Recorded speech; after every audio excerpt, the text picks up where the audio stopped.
You know what they say about the ocean? It takes as much as it gives. But in the waters surrounding Kodiak Island in Alaska, the ocean takes even more than usual. It takes lives. It takes ships. It takes cargo. It takes mental health. And it even takes your hopes. During my 18 years with the Alaska State Police, damn it, I recovered so many bodies that even remembering them is painful. In October 2021, I encountered something that made me realize the ocean doesn't just take things. Sometimes it changes them, misdirects them. My name is Sergeant Tom Bradley, and if you're watching this from Alaska, especially Kodiak or the surrounding islands, you may have heard whispers about what happened that October. The official story talks about a fishing boat accident, hypothermia, and mass hallucinations caused by toxic algae. It's all lies. Maybe it stems from the idea that sweet lies are better than harsh truths, but it's still all lies. Those in the Kodiak area, please leave your comments about this story. And if it piques your interest even a little, your likes are important to me. You may have noticed that fishing boats no longer go to certain coordinates, like the old ones that never mentioned the lower part of Chiniak Bay. There's a reason for that. What actually happened in the Kodiak incident is connected to this. That's why 17 experienced fishermen are sadly dead or missing or refuse to even go near the bay, let alone get back on a boat.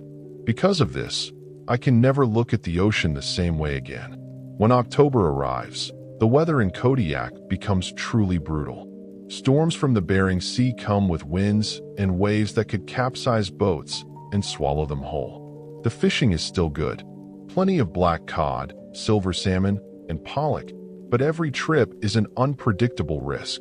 There's an old saying, the ocean gets hungry in October. After what I saw, I understood what they meant much better.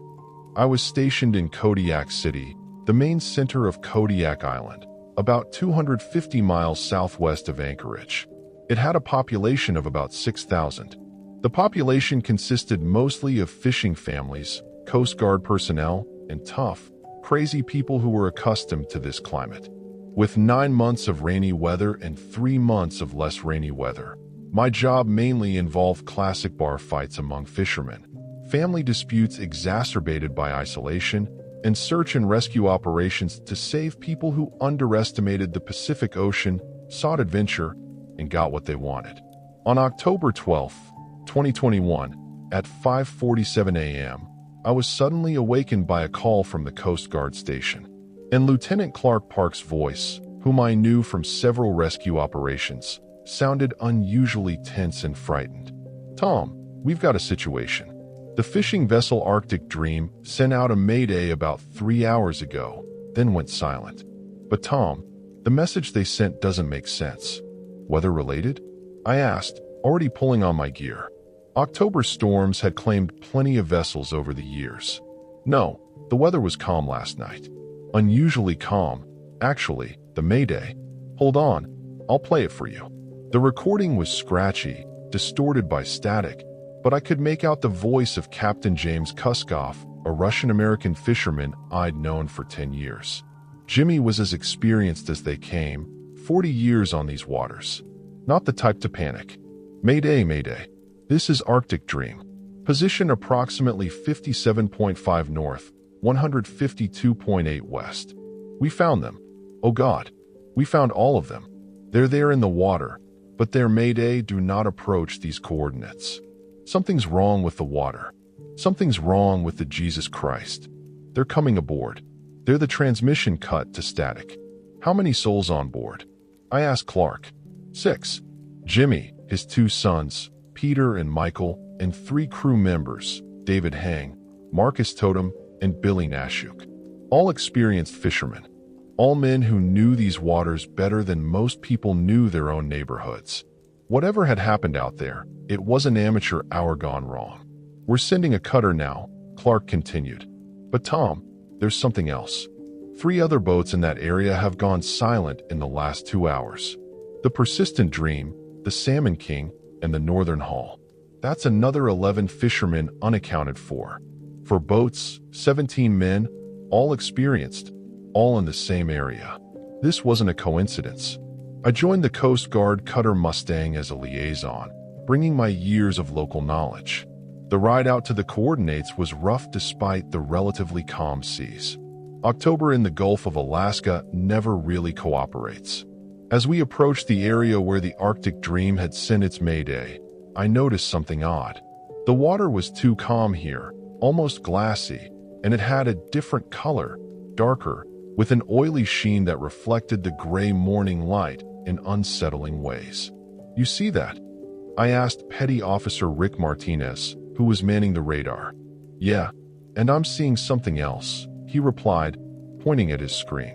"We've got debris about 500 meters northwest, but the radar is acting weird. Keeps showing objects that appear and disappear." As we approached the debris field, the first thing we spotted was part of the Arctic Dream's hull. The name's still visible on a piece of fiberglass, but the damage to it wasn't consistent with a collision or storm. It looked melted, like something had dissolved the material at a molecular level. "Jesus," Captain Amanda Foster breathed. "What could do that?" We found more debris scattered across maybe a square mile.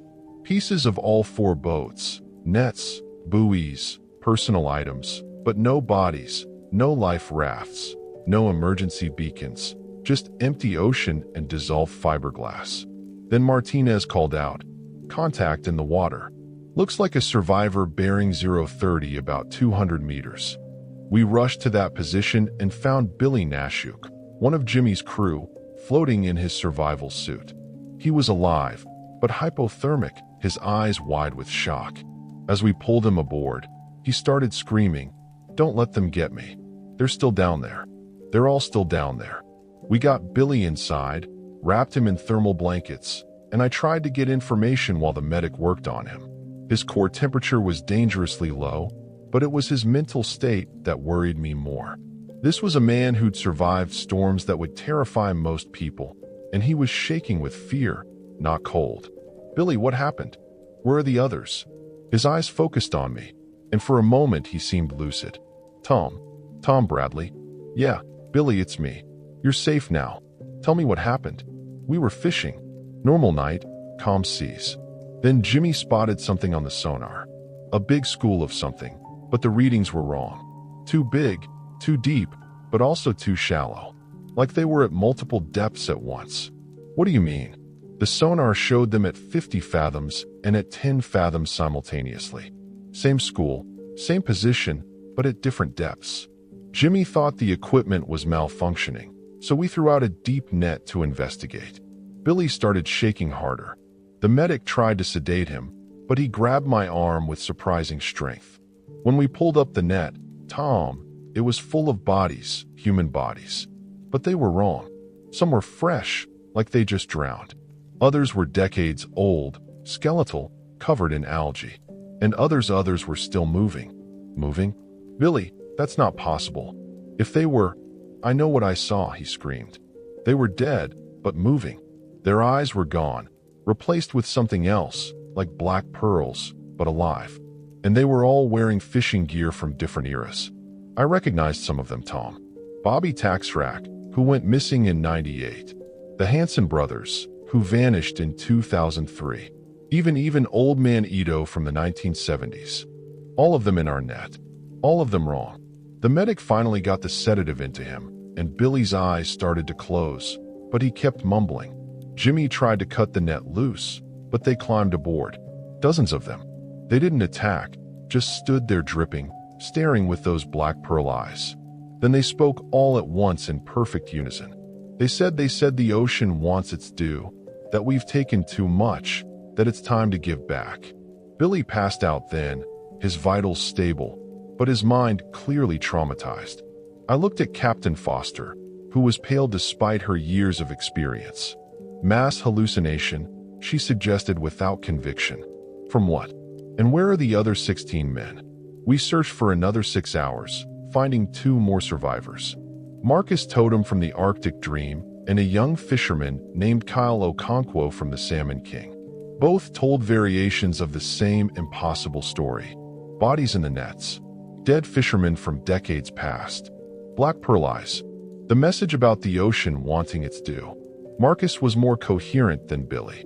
He'd managed to jump overboard when the things came aboard and had floated for hours in his survival suit. But what he told me made me wish he'd been less coherent.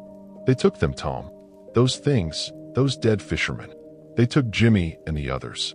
Pulled them overboard, but gentle-like, almost respectful. Jimmy didn't even fight. It was like he recognized something in them, understood something. The last thing I saw before I jumped was Jimmy walking to the rail voluntarily, like he was accepting something inevitable. Where did they take them? Marcus pointed down. Where else? They took them home. The ocean took them home. We had 3 survivors from 17 men. The Coast Guard expanded the search, brought in more cutters, helicopters, even Navy divers, but they found nothing. No bodies, no more debris, nothing. The only evidence was the testimonies of 3 traumatized fishermen and some anomalous sonar readings that showed large masses moving at impossible depths. The official investigation began immediately. Marine biologists tested the water for toxins, algae blooms, anything that might cause hallucinations. The results were interesting, but not in the way anyone expected. The water in that area had an unusual mineral composition with trace elements that didn't match the surrounding ocean. It was as if a different body of water had been transplanted there. I interviewed the survivors multiple times over the following days. Their stories never changed, never wavered, even under skeptical questioning from federal investigators. They'd seen dead fishermen from the past. They'd seen their colleagues taken willingly into the ocean, and they all mentioned the Black Pearl eyes. On October 15th, 3 days after the incident, something happened that made me believe them. I was at the harbor talking to some of the old-timers about the missing boats when a commotion started at the far dock. A fishing vessel, the Endeavor, had just come in, and the crew was clearly agitated.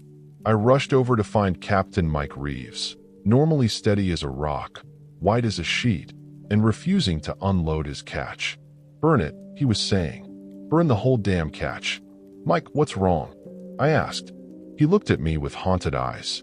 "We pulled up a net full of black cod. Normal catch. But Tom, when we started sorting them, we found things, jewelry, watches, wallets, all from fishermen who've gone missing over the years. Inside the fish, Tom. Inside their stomachs. And they were all tagged. Tagged. Each piece of jewelry, each watch had a little tag attached like a museum exhibit. The tags had names, dates, and in messages. He showed me one. It was a wedding ring with a small metal tag attached by what looked like seaweed. The tag read, Robert Hansen, lost. October 31st, 2003. The ocean remembers. There were dozens of items in that catch, each one from a missing fisherman, each one tagged with information that should have been impossible to know, and each one with that same phrase, the ocean remembers. I confiscated the items as evidence, but before I could get them properly cataloged, they dissolved. Not melted, not destroyed, dissolved like salt in water. Within hours, all that remained was puddles of cedar that somehow defied gravity, flowing upward and out of the evidence locker, leaving nothing behind but that same oily residue we'd found at the coordinates. The rational part of my mind, the part trained in procedure and evidence, wanted to find a logical explanation. But the part of me that had lived in Alaska for 30 years, that had heard the stories and seen the things that didn't make it into reports, knew better. The ocean around Kodiak had always been strange. The Alutiiq people, the indigenous inhabitants of the island, had stories going back thousands of years about things in the water, about the ocean having memory and hunger and intent. The Russian colonizers in the 18th century had reported similar phenomena. Ships found empty but sailing themselves. Fishermen returning after being missing for months with no memory of where they'd been. Catches that included things that shouldn't exist. I dove deeper into the historical records. What I found chilled me more than the October storms ever could. Every 20 to 30 years, there was an incident. Multiple fishing vessels lost in the same area. Survivors telling similar stories about dead fishermen returning. The ocean collecting its due. The pattern went back as far as records existed. 1847, Russian fishing fleet. 7 vessels lost. 2 survivors speak of drowned saints pulling men into the water. 1876, American fishing expedition. 4 ships vanished. 1 survivor found speaking an unknown language, claiming the ocean had shown him all who feed it. 1903, Japanese fishing convoy. 5 vessels, 23 men missing. 3 survivors report seeing their own future deaths in the water. 1931, commercial fishing fleet. 6 boats lost. Survivors institutionalized after claiming dead fishermen invited them to join the eternal harvest. 1962, the Kodiak fleet incident. 8 vessels, 31 men missing. Officially blamed on a rogue wave, but witnesses reported seeing figures in the water during calm seas. 1994, the Kodiak Bay event. 5 fishing boats, 19 missing. 3 survivors who refused to ever speak about what they saw. And now 2021, the pattern was clear. Roughly every 30 years, the ocean around Kodiak claimed its due. The federal investigation team arrived on October 18th. FBI, NOAA scientists, even some people from agencies that only introduce themselves with acronyms. They set up a command center in the Coast Guard station, bringing in equipment that looked more suited for a space mission than a maritime investigation. The lead investigator was Special Agent Diana Cross, a woman in her 40s who had the kind of thousand-why stare that suggested she'd investigated things that didn't make it into normal reports. "Sergeant Bradley," she said during our first meeting, "I've read your preliminary report. I need you to tell me off the record. Do you believe what these survivors are saying?"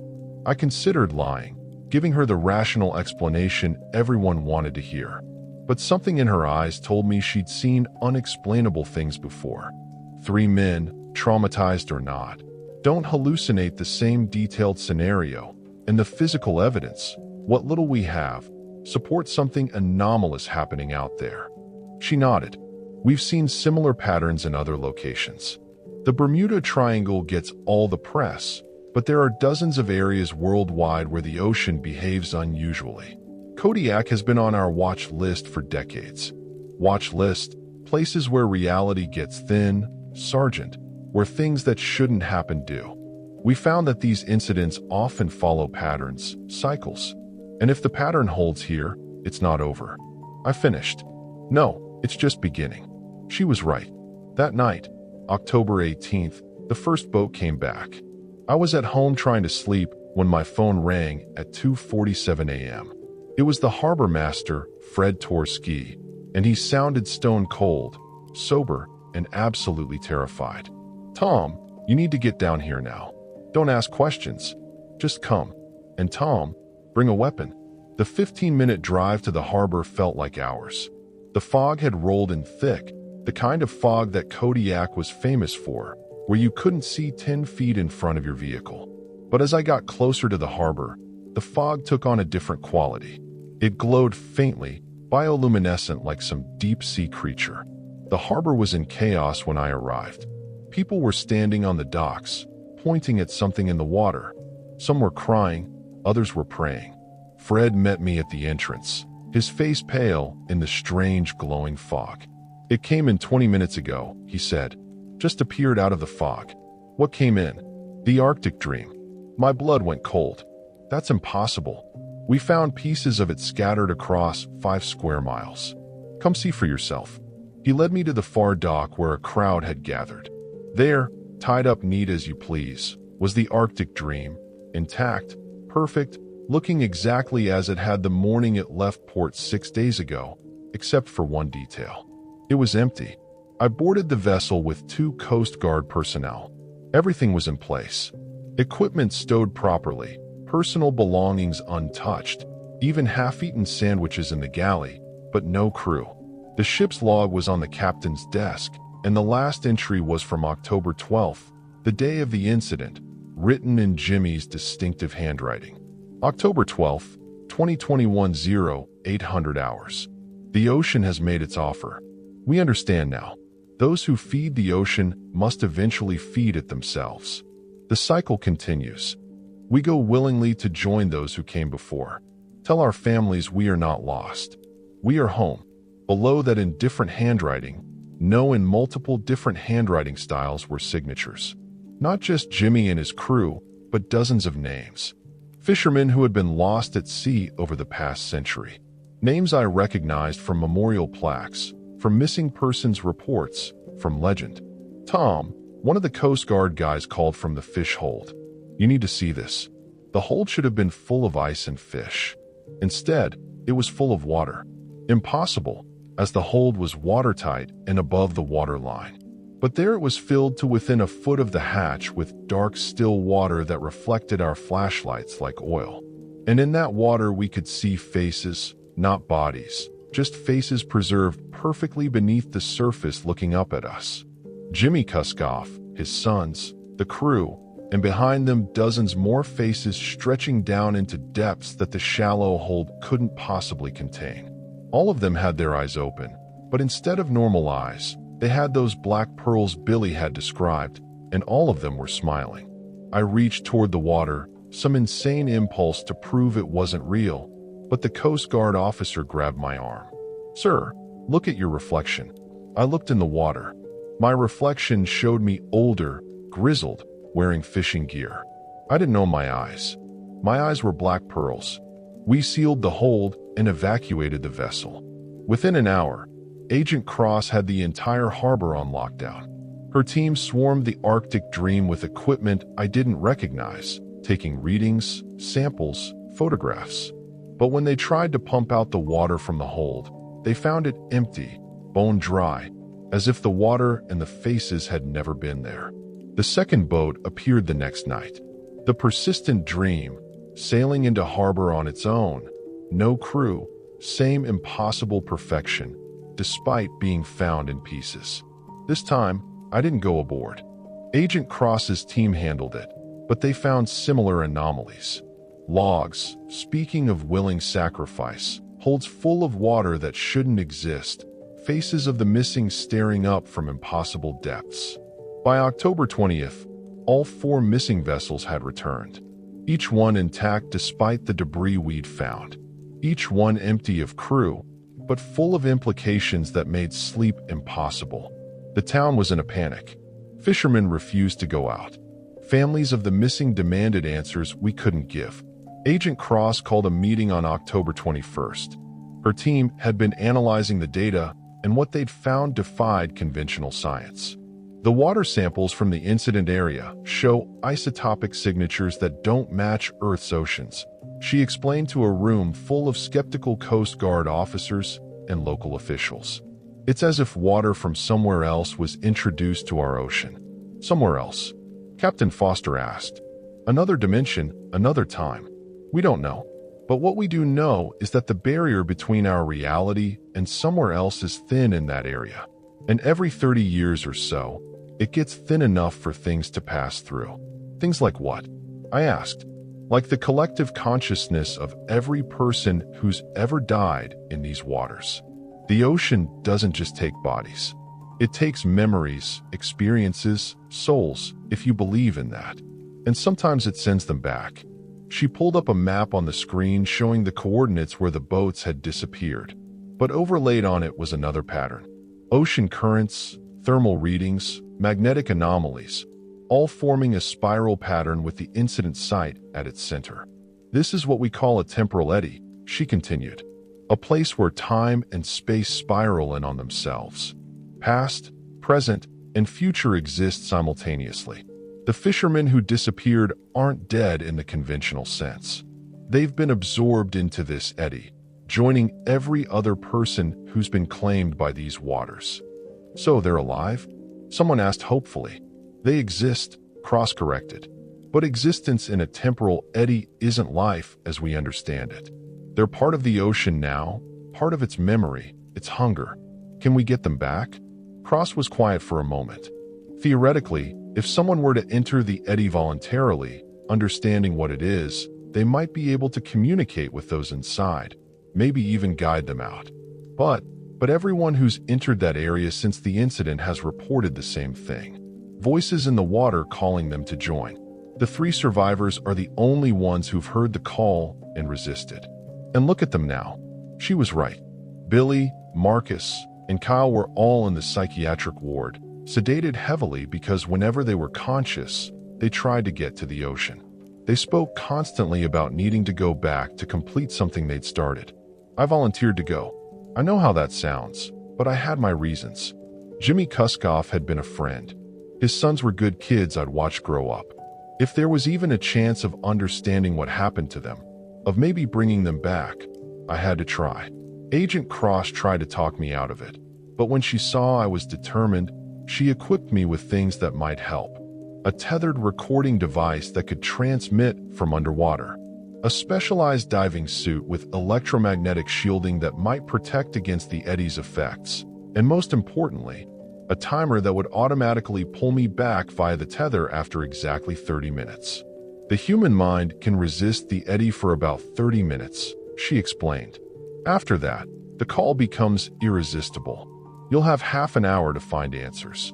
We went out on October 23rd, 11 days after the initial incident. The Coast Guard cutter, John McCow, took us to the exact coordinates. The water was calm. That same unnatural stillness that had been reported before. As I suited up, I noticed the crew was nervous. These were people who faced hurricane seas without flinching, but this spooked them. If I don't come back, I told Agent Cross, tell my ex-wife I finally found something scarier than her lawyer. She didn't laugh. 30 minutes, Sergeant. Not a second more. I went over the side at 1,400 hours. October 23rd, 2021. The water was wrong from the moment I entered it. Too warm for October in Alaska. Too thick, like swimming through honey. Visibility should have been maybe 30 feet, but I could see impossibly far, as if the water itself was luminous, and I could hear them immediately. Voices, hundreds of them, speaking in languages I recognized and languages I didn't, all saying variations of the same thing. Welcome. Join us.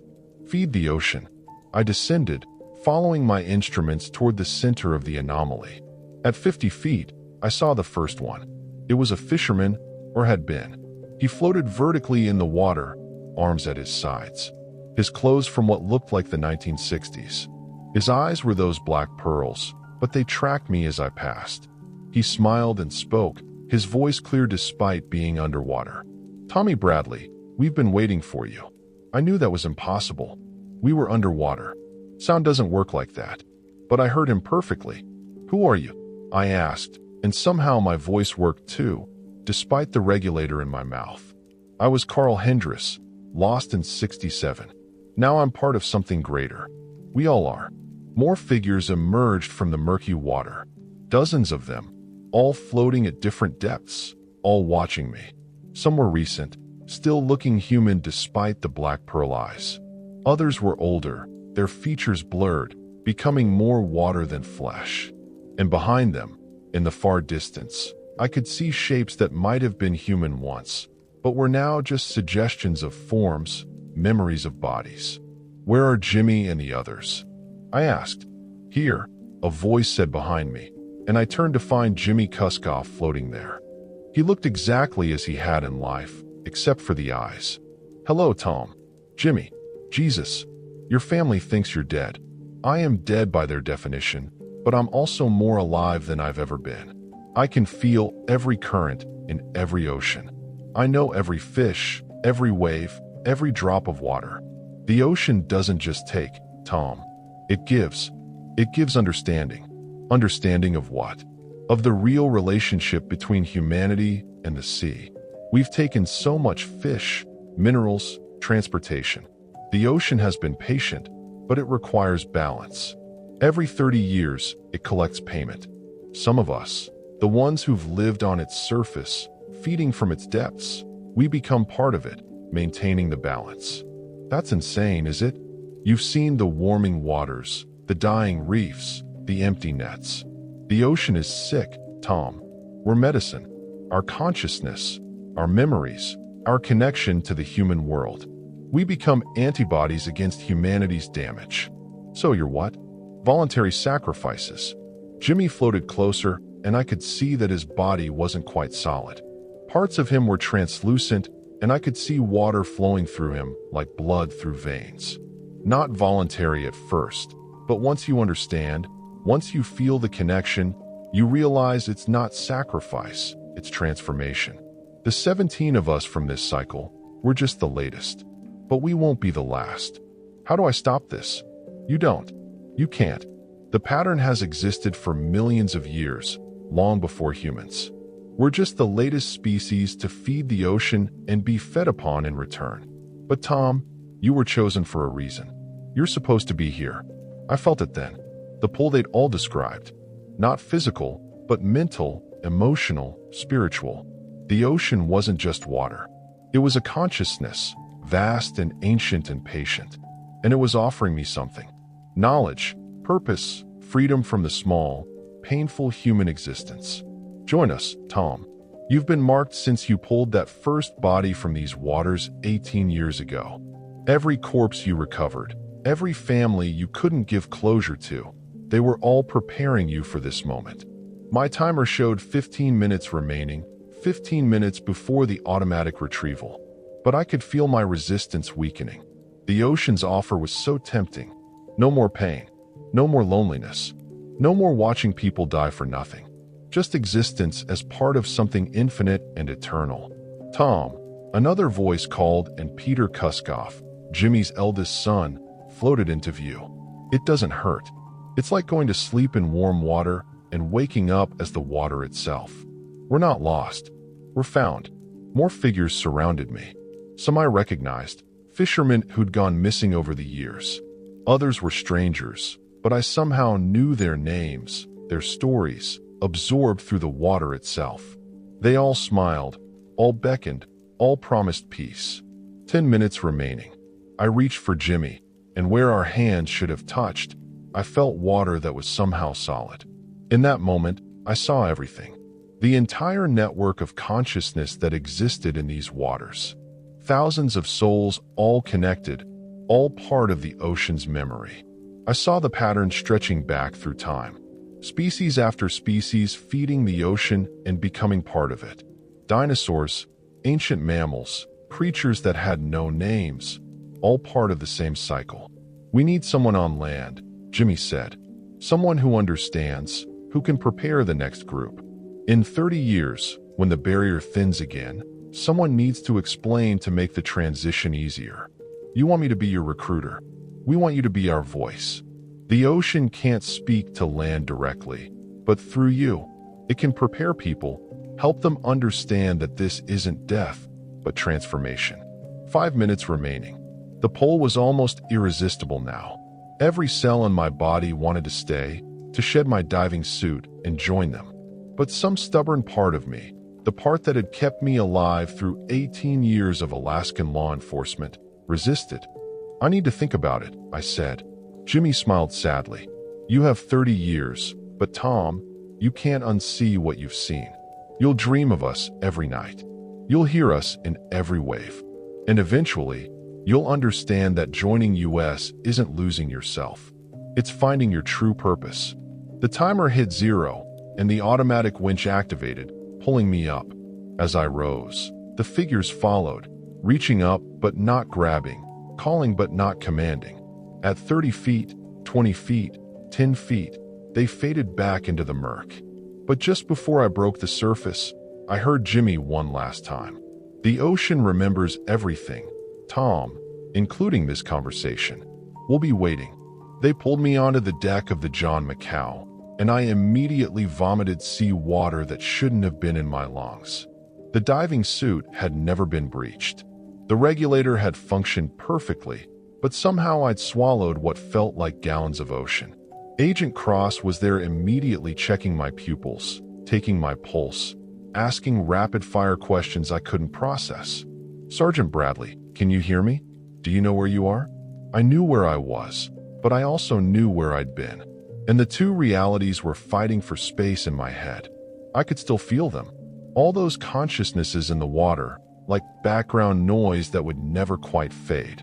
Get him to medical, Cross ordered, but I grabbed her arm. No, I need to tell you what I saw while it's fresh. We sat in the ship's briefing room while I recounted everything. The recording device had malfunctioned the moment I'd entered the anomaly, showing only static and impossible readings. Temperatures that fluctuated between freezing and boiling, depths that changed from 50 feet to 5,000 feet within seconds, pressure readings that should have crushed any human body. Cross listened without interrupting, taking notes in a shorter than I couldn't read. When I finished, she was quiet for a long moment. "The offer they made you," she finally said, to be their voice on land. "You're considering it." It wasn't a question. 17 people are gone. I said their families deserve answers. That's not what I asked. I thought about lying, but what was the point? When I was down there connected to them, I understood something. The ocean isn't just water. It's a living system, maybe the oldest living system on the planet. And it's dying because of us. What if this is its way of defending itself? What if those 17 men aren't victims, but antibodies? Sergeant Bradley Cross said carefully, "You're exhibiting signs of what we call depth syndrome. Exposure to anomalies like this can alter brain chemistry, change perception. What felt like truth down there might just be, I can still hear them." She stopped mid-sentence. "Right now, I can hear them. Jimmy's explaining to his sons how the tides work from the inside. Marcus is learning the migration patterns of whales by becoming part of the current they follow. They're not suffering, Agent Cross. They're learning." She pulled out a device I didn't recognize and held it near my head. It clicked rapidly like a gear counter. "Residual quantum entanglement," she said, reading the display. "Your consciousness is still partially connected to the anomaly. This is unprecedented. Usually, the connection fades within minutes of leaving the area." What does that mean? It means you're partially existing in two states simultaneously. Part of you is here on this ship. Part of you is still down there with them. Over the next 3 days, as we returned to Kodiak, I experienced what Cross called temporal bleeding. I would be in the present. Then suddenly, I'd be experiencing moments from the past or future. I saw the harbor as it had been in 1920, full of sailing ships and steamers. I saw it as it might be in 2050, the water level higher, the docks redesigned for vessels that hadn't been invented yet. But mostly, I saw through the eyes of those in the water. I felt what Jimmy felt as his body dissolved and reformed, becoming more ocean than man. I experienced Peter's wonder as he learned to navigate by sensing magnetic fields like a salmon. I knew Michael's terror and eventual acceptance as he realized he would never age, never die, never leave. The psychiatric evaluation was a joke. How do you explain to a therapist that you're simultaneously sitting in their office and floating in the consciousness of insentient ocean? Dr. Lisa Park, the specialist they brought in from Anchorage, tried her best. These experiences, while vivid, are likely trauma responses. "Doctor, what color tie are you planning to wear tomorrow?" She frowned. "I don't understand." "Blue with silver stripes. Your daughter will spill orange juice on your first choice, the green one, as you're leaving for work." "How could you possibly know?" "Because tomorrow has already happened in the water. Time doesn't work the same way down there. Everything that has happened and will happen exists simultaneously." The next day, she showed up wearing a blue tie with silver stripes, looking at me like I was something dangerous. Agent Cross decided to keep me under observation. Not arrest, not hospitalization, just observation. They put me up in a Coast Guard facility where they could monitor my condition. But the real reason became clear when she visited on October 27th. 3 more fishing vessels have reported encounters, she said. Crews seeing figures in the water, hearing voices calling them. But they're all returning to port safely. Whatever you did down there, you've changed something. I didn't do anything. The pattern says otherwise. For the first time in recorded history, the 30-year cycle has been interrupted. Boats are encountering the anomaly, but aren't being taken. Why? I knew why. Because Jimmy had told me through our connection. They have enough for now, 17 from this generation. But they need someone on land, someone to prepare for the next cycle. And they chose you. They gave me 30 years to decide. Cross pulled out a file thick with documents and photos. This isn't the first time this has happened. We've found records of others like you throughout history. People who made contact with these anomalies and survived changed. Some went insane. Some disappeared. But a few became what we call interpreters. They live between worlds, helping manage the interaction between our reality and theirs. She showed me photos. A Japanese fisherman from 1903, whose eyes had turned partially black, but who lived another 40 years, warning boats away from dangerous waters. A Russian priest from 1847 who claimed to speak for the drowned negotiating fishing rights that somehow always avoided the anomaly. An Aleutic shaman from pre-Kant times depicted an artwork with eyes like tide pools standing between the ocean and the land. You're saying this is my job now whether I want it or not. I'm saying you have a choice. We can try to sever the connection, though the process is dangerous and not always successful, or you can accept it, learn to manage it, and maybe save lives in the process. That night, I had the dream that would recur for years to come. I was standing on the dock, but I was also in the water. I could see myself from both perspectives simultaneously. The me on the dock was aging, getting grayer, more weathered. The me in the water remained unchanged, eternal, patient, and between us a line of communication, thin as fishing line, but strong as steel cable. Tom. Jimmy's voice came through the connection. The families need to know we're okay. You're dead, Jimmy. That's not okay. We're transformed. Death is just a word for a changed state humans don't understand. Tell my wife I love her. Tell her I'm not suffering. Tell her I'm part of something beautiful. She won't believe me. Then show her how. Bring her to the water.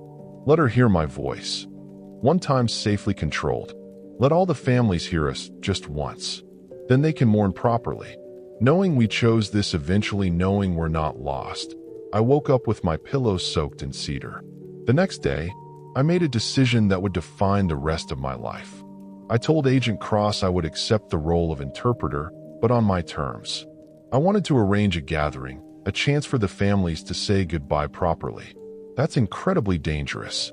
She said exposing grieving people to the anomaly could trigger another mass incident, or it could provide closure. Let them understand that their loved ones aren't suffering. The not knowing is killing them. It took 2 weeks of negotiation, planning, and safety protocols. But on November 11th, 2021, we gathered at a secure location on the coast. Not at the anomaly site. That would have been too dangerous, but at a place where the connection was strong enough for me to facilitate communication. 15 families came. Some skeptical, some desperate, all grieving. Agent Cross had a full tactical team on standby, ready to evacuate if things went wrong. I stood knee-deep in the frigid water, feeling the connection strengthen. I need you all to understand, I said to the gathered families. What you're about to experience isn't natural. Your loved ones exist in a state between life and death. They're part of the ocean now. You'll have 5 minutes each, no more.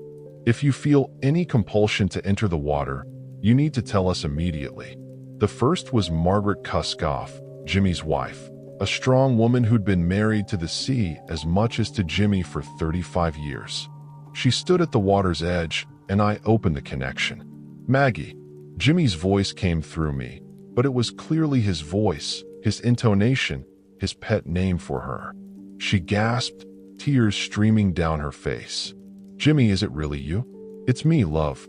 I'm sorry. I'm so sorry. But I need you to know I'm not in pain. I'm not scared. I'm part of something incredible now. Come back, she sobbed.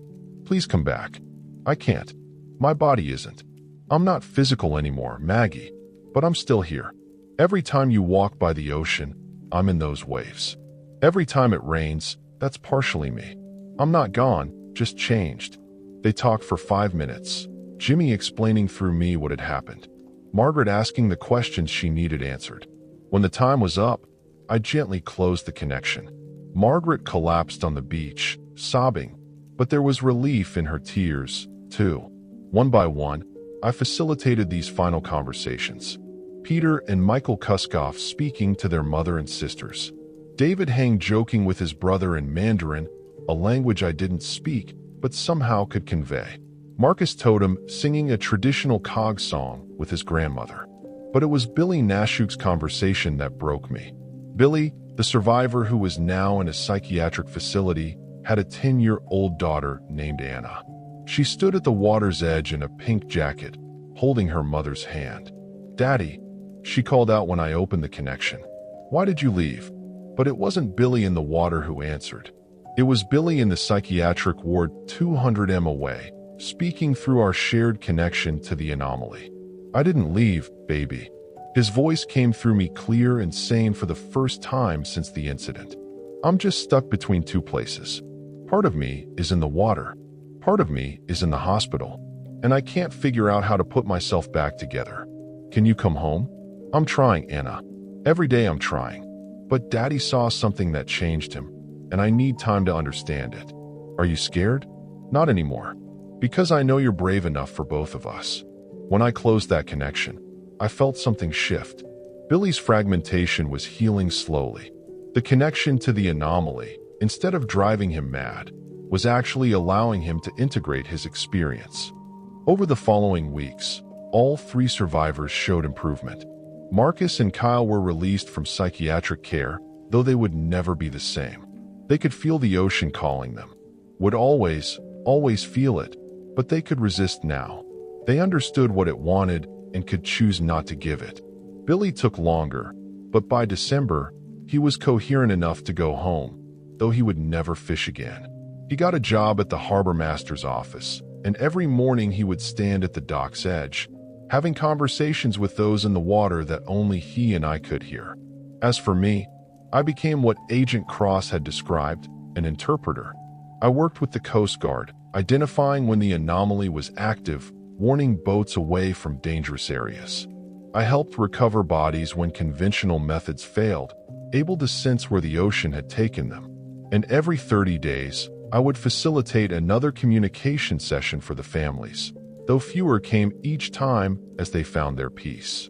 But the real work was preparing for the next cycle. Jimmy had been right. In 30 years, the anomaly would need to feed again. My job was to make sure that when it happened, people understood what was being asked of them, that they could choose, truly choose, rather than being taken by surprise. I started documenting everything, creating a guide for future interpreters, because I knew that eventually I would face the same choice Jimmy had faced. The connection grew stronger each year, the ocean's call more insistent, and part of me, the part that had touched that vast consciousness, wanted to answer it. Dr. Park, the psychiatrist, continued to monitor me. By 2022, she had stopped trying to convince me it was a delusion and started studying the phenomenon itself. "Your brain scans are remarkable," she told me one day. "You're showing activity in regions that should be dormant, connections between areas that don't usually communicate. It's like you've developed a new sense, one that perceives things beyond our normal reality." "Is it killing me?" She hesitated. "It's changing you. Whether that's death or evolution, I can't say." The strangest part was the fishing. Despite everything, despite losing 17 men, the fishing around Kodiak improved dramatically after the incident. Nets came up fuller. Fish were healthier. The ecosystem seemed to be recovering from years of overfishing. It was as if the ocean was rewarding us for the sacrifice. Or perhaps the 17 men, now part of the water, were guiding fish to the nets of their former colleagues. I would stand on the docks and watch the boats come in, loaded with catch. The fishermen's faces mixing relief with unease. They knew something had changed, even if they didn't understand what. And sometimes when the light was right, I could see figures in the water beside the boats, helping guide them to safe harbor, away from storms, toward the best fishing grounds. "They're still working," I told Agent Cross one day. "Still fishermen, just fishing from the other side." "That's a comforting thought," she said, though her expression suggested she found it anything but comforting or terrifying, depending on your perspective. 3 years have passed since the Kodiak incident. It's now October 2024, and I'm recording this from my boat, the Threshold, anchored at the edge of the anomaly. The water here is different today, more active, more alive. They tell me the barrier is thinning again, not for a full cycle, but enough for what needs to happen. I should explain how I got here. Sitting alone on a boat I bought with my retirement money, preparing to make a choice I've been postponing for 3 years. After the initial incident, I tried to maintain a normal life. I kept my job as a state trooper, worked with the Coast Guard on anomaly-related incidents, and helped families stay connected with their transformed loved ones. But normal is a relative term when you can hear the ocean's thoughts and see through time. The changes in me accelerated in 2023. My eyes, once brown, developed rings of black pearl around the irises. Not enough for casual observers to notice, but enough that I started wearing sunglasses constantly. My body temperature dropped 3 degrees, stabilizing at a level that should have required medical intervention, but felt perfectly comfortable to me. I could hold my breath for 15 minutes without trying, 25 if I concentrated. More disturbing were the mental changes. I would lose hours sitting by the water communicating with the 17 men who'd been taken. Through them, I learned the ocean's history. Not the sanitized version from textbooks, but the real story of a living entity that had existed since Earth's waters first formed. An entity that had watched species rise and fall, that had absorbed their consciousnesses when they returned to the water, that remembered everything. Every extinction event, Jimmy explained during one of our conversations. The ocean preserved something. Not the bodies, but the essence, the information. We are swimming with the memories of trilobites, of ancient sharks, of creatures that have no names because they predate language. Why preserve it? I asked. Because forgetting is death. True death. The ocean doesn't just cycle water. It cycles consciousness. Every drop of rain was once part of a living thing. Every wave carries memories. And sometimes when conditions are right, those memories can manifest. In February 2024, something happened that accelerated my timeline. A young fisherman named Trevor Park, Dr. Lisa Park's nephew, coincidentally fell overboard during a storm. He was under for 12 minutes before they pulled him out, clinically dead. But when they revived him, he was changed. He could hear them, too, the voices in the water. He sought me out, desperate for answers. I can hear my grandfather, he told me. He died at sea in 1998. He's down there, Officer Bradley. He's down there, and he's happy. Trevor became my unofficial apprentice. I taught him how to manage the connection, how to interpret the ocean's messages without losing himself. But teaching him made me realize something. I was more interpreter than human now. I spent more time in communication with the water than with the living. My apartment became just a place to store my body, while my consciousness drifted between worlds. Agent Cross noticed the progression during one of our regular meetings in July 2024. Tom, when was the last time you ate solid food? I had to think about it. Tuesday. It's Friday. Oh, you're sustaining yourself on seawater, aren't you? I couldn't deny it. Every morning, I drink a glass of ocean water, and it would sustain me for days. Not just physically. It fed something deeper, kept the connection strong. You're approaching the threshold, she said. The point where you'll have to choose one side or the other. We've seen it in the historical records. Interpreters can maintain the balance for 5 to 7 years. Then they either sever the connection or they join them. Yes, that night, Jimmy visited me in my dreams. Except it wasn't really a dream. We were in a space between sleeping and waking, between land and sea. It's time, Tom, he said. You've done what we needed. Trevor can take over as interpreter, but you're ready for the next step. I'm not suicidal, Jimmy. Neither were we. Death and transformation aren't the same thing. You've been transforming for 3 years. All that's left is to complete the process. My life is here. What life? You have no family, no real friends anymore, because you can't relate to normal human concerns. You spend 18 hours a day in communication with us. Your body is already more water than flesh. You're holding on to the shore with your fingertips when your entire being wants to let go. He was right, and I hated that he was right. In September 2024, I made my preparations. I formally retired from the state troopers, trained Trevor in everything he needed to know, and bought the threshold with my savings. I told everyone I was going to spend my retirement fishing, Maybe write a book about my experiences. Only Agent Cross knew the truth. I can't officially condone this, she said when I told her my plan. But off the record, I understand. The connection is killing you slowly. At least this way, it's on your terms. Will you look after Trevor? Of course, Tom. What you've done these past 3 years, helping the families, preventing more incidents, you've saved lives. I've postponed the inevitable. In 27 years, the ocean will need to feed again. And Trevor will prepare people like you did. Maybe by then we'll understand enough to find a different solution. Maybe. October 12th, 2024. Exactly 3 years since the Kodiak incident. I anchored the threshold at the exact coordinates where the Arctic Dream had sent its last mayday. The water was calm, that unnatural stillness that marked the anomaly's presence. As the sun set, they began to surface, not physically, but visually, like projections in the water. Jimmy, Peter, Michael, David, Marcus, Billy, and all the others, but also hundreds more, thousands, maybe. Every soul the ocean had claimed over the millennia. They didn't speak. They didn't need to. The invitation was clear. I sat on the deck of the threshold and opened my laptop, typing this final account. It's important that someone knows this wasn't desperation or madness. This is a choice made with full understanding of the consequences. The ocean isn't evil. It's not good either.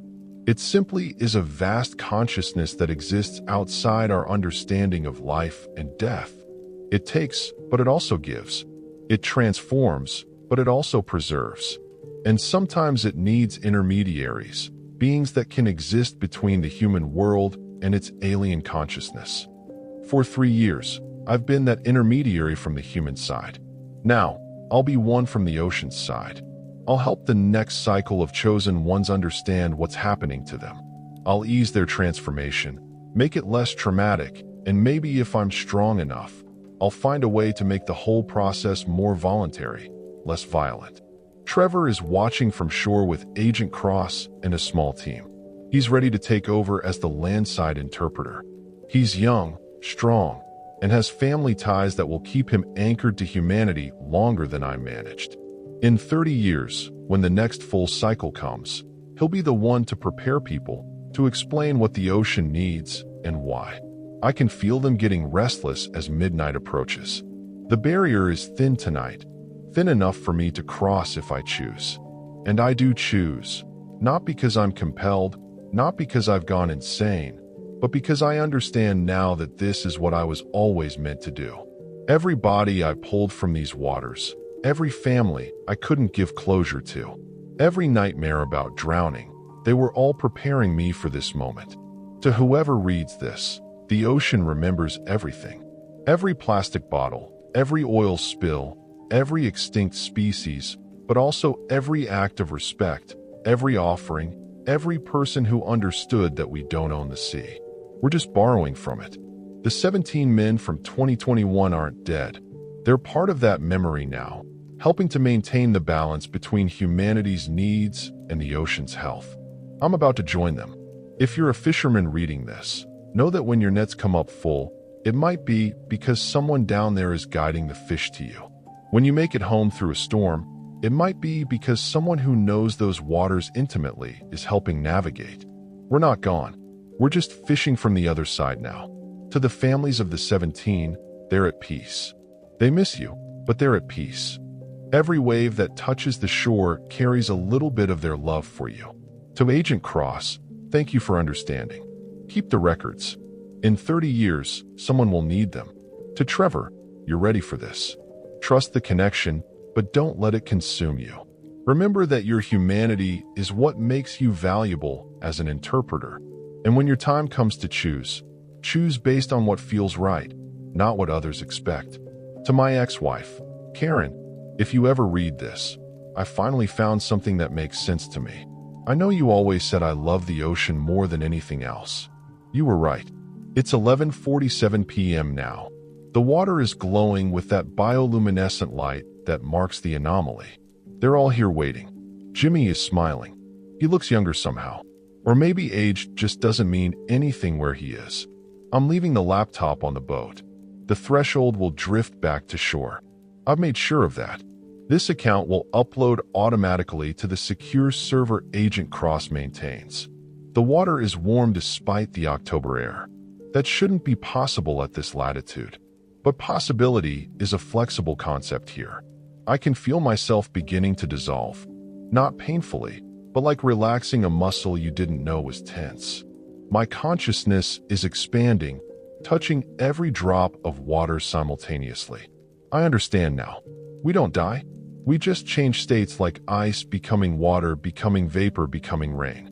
The cycle continues. My name was Tom Bradley. I was an Alaska State Trooper for 18 years. I pulled 37 bodies from these waters over my career. Now I'm becoming the water itself, and I finally understand what I was pulling them from. Not death, but transformation. The families on shore will see the lights in the water tonight. They'll know another one has crossed over. Some will mourn, some will understand. Trevor will explain, as I explained, as someone will explain in 30 years. The ocean remembers everything, including this, including me, including you reading this.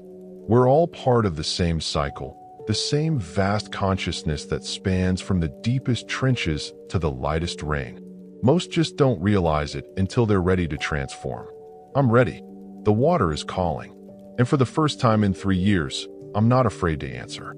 Goodbye. This document was recovered from the fishing vessel Threshold, found drifting near Kodiak Harbor on October 13, 2024. Sergeant Tom Bradley is officially listed as missing, presumed drowned. However, multiple witnesses reported seeing lights in the water that night, forming patterns that resembled human figures. The Coast Guard has issued new navigation warnings for the coordinates mentioned in this document. Fishing vessels are advised to avoid the area during the month of October. Trevor Park has been hired as a consultant for the Coast Guard, specializing in anomalous maritime phenomena. The ocean remembers. Addendum. October 31st, 2024. Commercial fishing vessel Endeavour reported contact with an unknown person in the water at the anomaly coordinates. The figure, described as translucent like jellyfish but human-shaped, guided them away from a sudden storm system that appeared on no weather radar. The figure identified itself as Tom before disappearing beneath the waves. The 18 fishermen aboard the Endeavour returned safely to port. The ocean provides.